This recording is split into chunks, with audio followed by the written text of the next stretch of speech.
Hello વિદ્યાર્થી મિત્રો, કેમ છો? તો સ્વાગત છે તમારું આપણી યુટ્યુબ ચેનલ ચાલો શીખીએ પર.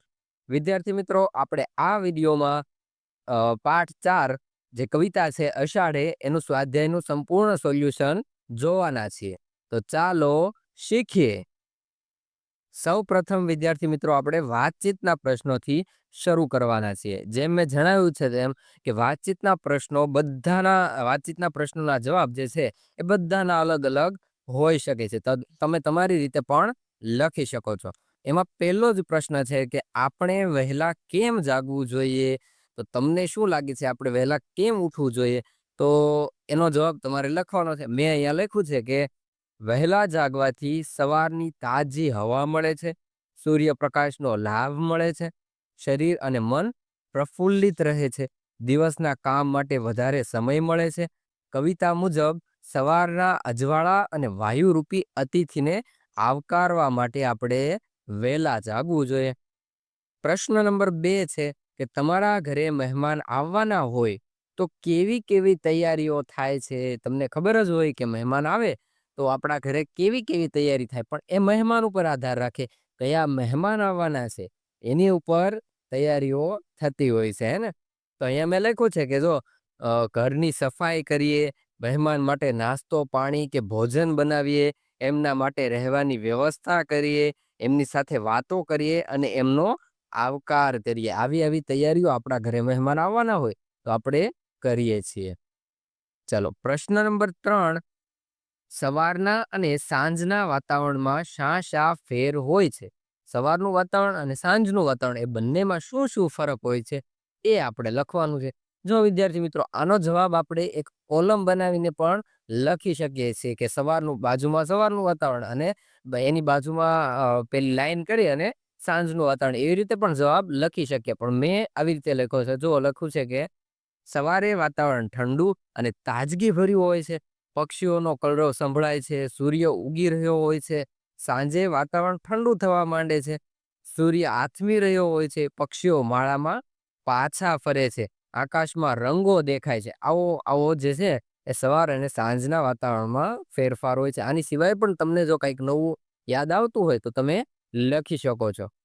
પ્રશ્ન નંબર 4, મહિનામાં ચારે કોર કયા મહિનામાં ચારે કોર લીલોતરી જોવા મળે છે? તો જે ચોમાસાના મહિના હોય એમાં લગભગ આવું જોવા મળે, પણ એના 2 મહિના જે છે એ મહત્વના છે. કયા? તો મુખ્યત્વે અષાઢ અને શ્રાવણ મહિનામાં ચારે કોર લીલોતરી જોવા મળે છે. ચલો, પ્રશ્ન નંબર 5, વાતચીતનો આ છેલ્લો પ્રશ્ન છે કે તમારા ઘરે કઈ વનસ્પતિ છે એની માવજત કોણ કરે છે? બરોબર, તમારા ઘરે કયા વૃક્ષો છે, વનસ્પતિઓ છે, એ બધું તમારે આમાં લખવાનું છે. અને એની માવજત એટલે કે એને જે છે ઉછેર એ કોણ કરે છે, ને પાણી પાય એવું બધું કોણ કરે છે, તો એના વિશે લખવાનું છે. જો અહીંયા મેં લખ્યું છે કે મારા ઘરે તુલસી, અરડુસી, લીમડો, લીંબુડી જેવી વનસ્પતિઓ છે જેની માવજત મમ્મી, પપ્પા, ભાઈ, બહેન અને હું પોતે કરું છું.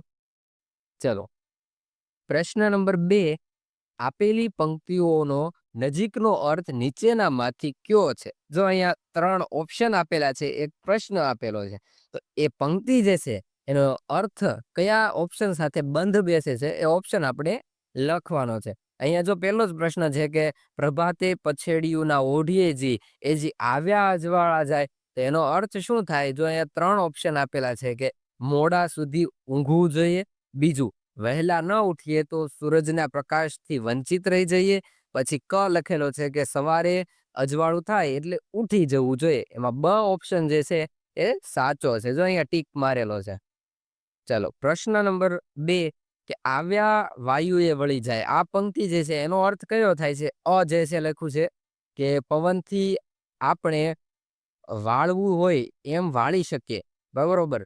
પછી બીજું બ, આવેલો પવન પાછો વળી જશે, અને ક, પવનને વળવા ન દેશો. આવ્યા વાયુએ વળી જાય, તો એનો સાચો અર્થ જે છે એ બ ઓપ્શન છે, આવેલો પવન પાછો વળી જશે. ત્રીજો પ્રશ્ન, પ્રથમ મળ્યાનું શું મુખ ના મોડીએ? તો નીચે ઓપ્શન છે કે પહેલી વાર કોઈને મળીએ તો મોઢું ન ફેરવી લેવાય, બ, પહેલા મળીએ એમને વારંવાર મળવાનું, ક કોઈને મળીએ તો પહેલા મોઢું ફેરવીને મળવાનું. તો અહીંયા સાચો ઓપ્શન જે છે એ અ ઓપ્શન છે. જો અહીંયા ટીક મારેલો જ છે. ચલો પ્રશ્ન નંબર 3, કવિતા મુજબ નજીકનો અર્થ ધારો અને એ શબ્દનું વાક્ય બનાવીને લખો. તો કવિતામાં અમુક શબ્દો આવ્યા છે, એનો અર્થ આપણે લખવાનો છે અને એનું વાક્ય બનાવવાનું છે. પહેલો શબ્દ આપેલો છે કે તણખલું. તો એનો અર્થ શું થાય? ઘાસની સળી. તો નીચે વાક્ય બનાવેલું છે, જુઓ કે પક્ષી તણખલું લઈને માળો બનાવવા ઉડ્યું. બીજો શબ્દ પછેડી. તો એનો અર્થ થાય છે કે ઓઢવાની ચાદર. એનું વાક્ય લખેલું છે કે ઠંડીમાં મેં ગરમ પછેડી ઓઢી લીધી. તો અહીંયા મિત્રો તમે તમારી રીતે પણ કંઈક અલગ વાક્ય બનાવવું હોય તો તમે બનાવી શકો છો. ત્રીજો શબ્દ પ્રથમ. તો એનો અર્થ થાય પહેલું અથવા પ્રથમ. તો વાક્ય બનાવ્યું છે કે આજે દોડમાં હું પ્રથમ આવ્યો, એટલે કે પહેલો આવ્યો. ચોથો શબ્દ વાયુ. એનો અર્થ થાય છે પવન અથવા હવા. તો એનું વાક્ય બનાવેલું છે કે સવારનો વાયુ ખૂબ તાજગી ભર્યો હતો.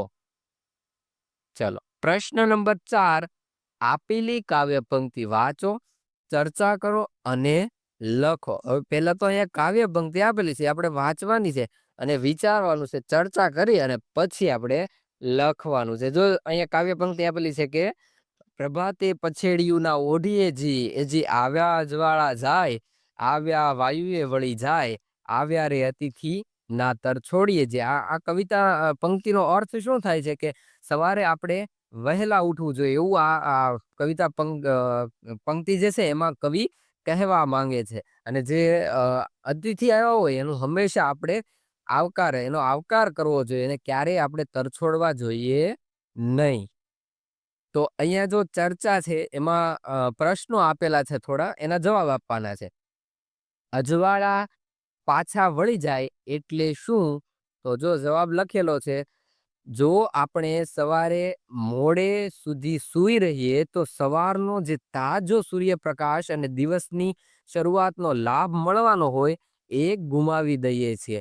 દિવસ આગળ વધી જાય છે અને સવારનું વિશેષ વાતાવરણ રહેતું નથી.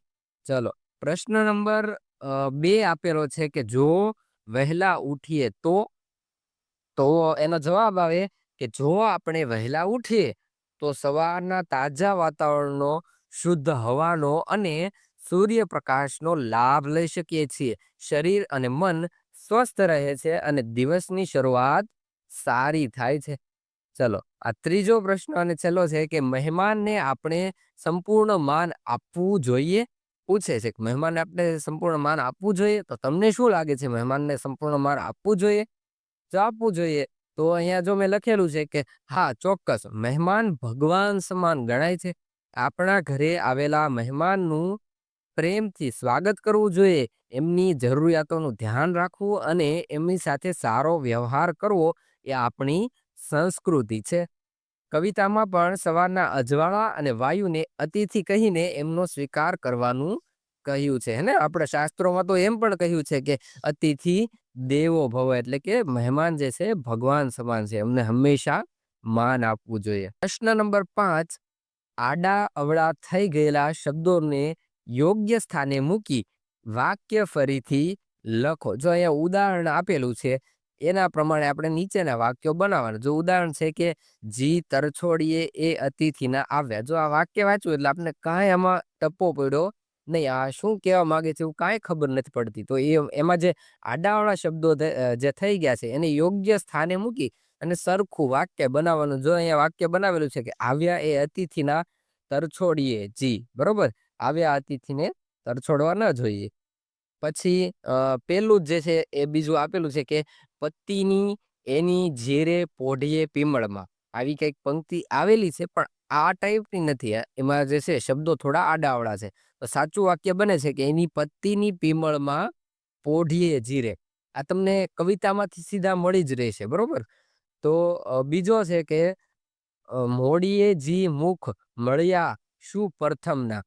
એનું સાચું વાક્ય બને છે કે પ્રથમ મળ્યા શું મુખના મોડીએજી. ત્રીજું, ના ઓઢીએ પ્રભાતેજી પછેડ્યું. તો એનું સાચું વાક્ય બને છે કે પ્રભાતે પછેડ્યું ના ઓઢીએજી. ચાલો, પ્રશ્ન નંબર 6, ઉદાહરણ મુજબ વાક્ય બનાવીને લખો. અહીંયા એક ઉદાહરણ આપેલું છે કે એ તો ફાગણ કેરું ફૂલ.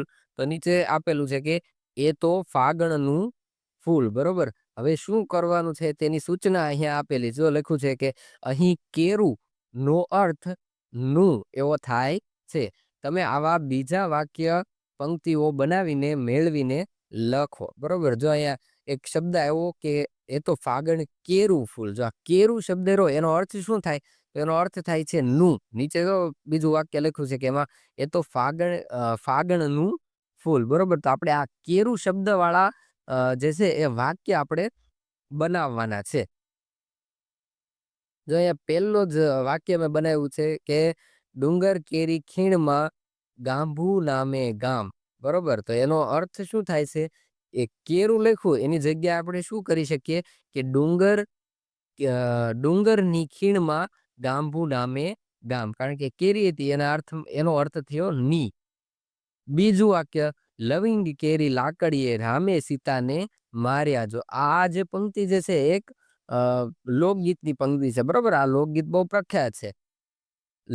એનો અર્થ થાય છે કે લવિંગની લાકડીએ રામે સીતાને માર્યા. જો પછી ત્રીજું વાક્ય બનાવેલું છે મેં કે એણે પુસ્તકો ઘેરી વાર્તાઓ વાંચી. તો એનો અર્થ શું થાય કે એણે પુસ્તકોની વાર્તાઓ વાંચી. ચોથું બનાવ્યું છે કે અમે શેરડી કેરો રસ પીધો. સોરી, અહીંયા કરો લખાઈ ગયું છે પણ ત્યાં આગળ કેરો છે. અમે શેરડી કેરો રસ પીધો. તો એનો અર્થ થાય છે કે અમે શેરડીનો રસ પીધો. પાંચમું છે કે શિવ કેરું ધનુષ્ય ઉપાડ્યું. તો એનો અર્થ થાય છે કે શિવનું ધનુષ્ય ઉપાડ્યું. બરોબર. કેરુંનો અર્થ અહીંયા નું થયો. પછી કેરોનો અર્થ નો થયો. અને કેરી એનો અર્થ થયો ની. બરોબર. આવા બીજા પણ વાક્યો તમે બનાવી શકો છો. ચાલો, પ્રશ્ન નંબર 7, ઉદાહરણ પ્રમાણે વાક્ય બનાવીને લખો. જો અહીંયા ઉદાહરણ એક આપેલું છે એ પ્રમાણે આપણે વાક્ય બનાવવાના છે. ઉદાહરણ છે કે આવેલા વાયુએ વહી જાય. તો આવેલા વાયુ વહી જાય. તો નીચે લખ્યું છે કે આવેલા વાયુએ વહી જાય. તો આ બે વાક્યો છે. બેનો અર્થ જે છે બહુ અલગ પડે છે. બરોબર. શું શું ફેર છે એ નીચે લખેલો છે કે પ્રથમ વાક્યમાં અને બીજા વાક્યમાં શું ફેર છે? તમને લાગે છે કઈ ફેર? જો અહીંયા આપણે એ શબ્દ લાગ્યો છે બીજામાં, પણ એ અક્ષર જે લાગ્યો એના કારણે અર્થ ઘણો બદલાઈ જાય છે. તમે કહેશો કે બીજા વાક્યમાં વાયુ શબ્દને લગાવ્યો છે. આનાથી અર્થમાં શું ફેરફાર જોયો? ચાલો વિચારીએ. પહેલું વાક્ય એમ કહે છે કે આવેલો પવન ચાલ્યો જાય. બરોબર. પહેલું વાક્ય જે છે કે આવેલા વાયુ વહી જાય, એટલે કે આવેલો જે પવન જે છે એ ચાલ્યો જાય. જ્યારે બીજું વાક્ય એમ કહેવા માંગે છે કે આવેલો પવન પણ ચાલ્યો જાય. એટલે કે બીજું તો ચાલ્યું જાય પણ સાથે સાથે પવન પણ ચાલ્યો જાય. વાયુ એ વહી જાય, મતલબ કે વાયુ વહી જાય. બરોબર. મતલબ કે બીજા બધાની સાથે પવન પણ વહી જાય છે. તો આવી રીતે અર્થ થોડો બદલે છે. હવે આપણે કરવાનું શું છે કે આવા બીજા વાક્યો અને પંક્તિઓ તમે વાંચી હશે. જેમ કે મને ક્રિકેટ બહુ ગમે છે. હવે આપણે આમાં બે બનાવી શકીએ કે મને ક્રિકેટ બહુ ગમે છે. બરોબર. અને એક આવડું વાક્ય કે મને ક્રિકેટ બહુ ગમે, ય લાગ્યો. બરોબર. તો મને એનો અર્થ શું થાય કે મને પણ ક્રિકેટ ગમે છે, બીજાને પણ ગમે છે અને મને પણ ગમે છે. આટલો ફેર ય લગાડવાથી પડે છે. જો અહીંયા બીજું વાક્ય આપેલું છે કે ગાંધીજી સાથે વિનોબાએ જેલમાં ગયા. એટલે કે ગાંધીજી જેલમાં ગયા તો સાથે સાથે વિનોબા પણ જેલમાં ગયા. એટલે આ ય શબ્દ જે છે એ પણ નો અર્થ દર્શાવે છે. હવે આપણે શું કરવાનું છે? આવા બીજા 5 વાક્યો જે છે એ શોધીને લખવાના. શોધીને અથવા આપણે બનાવી પણ શકીએ. જો અહીંયા મેં બનાવેલા છે કે રામની સાથે લક્ષ્મણ અને સીતાએ વનમાં ગયા. જો સીતાની પાછળ ય શબ્દ, ય અક્ષર લાગ્યો. બરોબર. એનો અર્થ જો મેં કાઉન્સમાં લખેલો છે કે સીતા પણ. પછી બીજું વાક્ય, પિંકુએ કાળા રંગનું ટી શર્ટ પહેર્યું છે. એટલે કે પિંકુએ પણ કાળા રંગનું ટી-શર્ટ પહેર્યું છે. એનો અર્થ એવો થાય કે બીજા લોકોએ પણ એક કાળા રંગનું ટી-શર્ટ પહેર્યું હશે. ચાલો ત્રીજું વાક્ય લખેલું છે કે મને સફરજન ભાવે છે અને દ્રાક્ષે ભાવે છે. એટલે કે મને સફરજન પણ ભાવે છે અને દ્રાક્ષ પણ ભાવે છે. ચોથું વાક્ય પરીક્ષા નજીક આવી ગઈ, હવે રવિવારે વાંચવું પડશે. જો રવિવારે બરોબર આવું આપણી સાથે થતું જ હોય છે. કારણ કે આપણે જ્યારે પરીક્ષા આવે એના અગાઉ વાંચવાનું શરૂ કરીએ એટલે પછી ભેગું ન થાય તો શું કરવું પડે? રવિવાર ને રાત ને જેટલા દિવસો આવે એ બધામાં પછી ભેગું કરવા મથવું પડે. એટલે કે હવે રવિવારે પણ વાંચવું પડશે. પાંચમું જે છે કે તે રડતો હતો અને હસતોય હતો.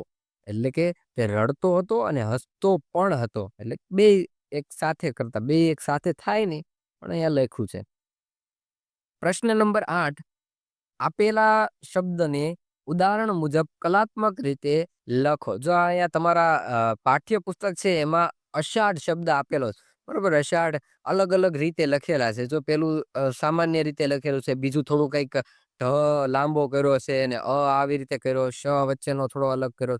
પછી ત્રીજું જે છે એ ઘાટા અક્ષરે લખેલું છે. એને તો મિત્રો આ જે છે એ પીપીટી બનાવી છે મેં. તો એમાં તો આવી રીતે ડિઝાઇનર અક્ષરે લખવું થોડું શક્ય છે નહીં. તો તમે શું કરી શકો કે કરવાનું આમાં કંઈ નથી કે તમે આવી રીતે અષાઢ શબ્દને જ તે બીજી રીતે આપણે લખવાના. જેમ કે જો મેં તમને એક હિન્ટ આપી છે કે મિત્રો અહીં મારે કલાત્મક રીતે લખવું શક્ય નથી, પણ તમે જુદા જુદા ફોન્ટ અને રંગો અને સ્ટાઇલમાં અષાઢ શબ્દ લખી શકો છો. જેમ કે વરસાદના ટીપા જેવી ડિઝાઇન. બરોબર, અષાઢમાં વરસાદ પડતો હોય અને ચારે બાજુ લીલોતરી હોય તો તમે જે છે એ અષાઢને વરસાદના ટીપા જેવી ડિઝાઇનમાં લખી શકો છો. પછી લીલોતરી વેલ હોય એવી વેલની ડિઝાઇનમાં પણ લખી શકો છો. અથવા એની સિવાયની તમને કંઈક ડિઝાઇન જો યાદ આવતી હોય અને તમારે ખુદ બનાવવી હોય તો એવી રીતે પણ તમે લખી શકો છો. કરવાનું છે એ જ કે આપણે આષાઢ જે છે એને અલગ અલગ રીતે આપણે લખવાના, અલગ અલગ સ્ટાઇલમાં લખવાના છે.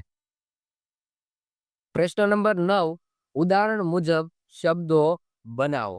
જો અહીંયા પેલા સમજવું પડશે કે ઉજાણી શબ્દની શરૂઆતમાં ઉ છે.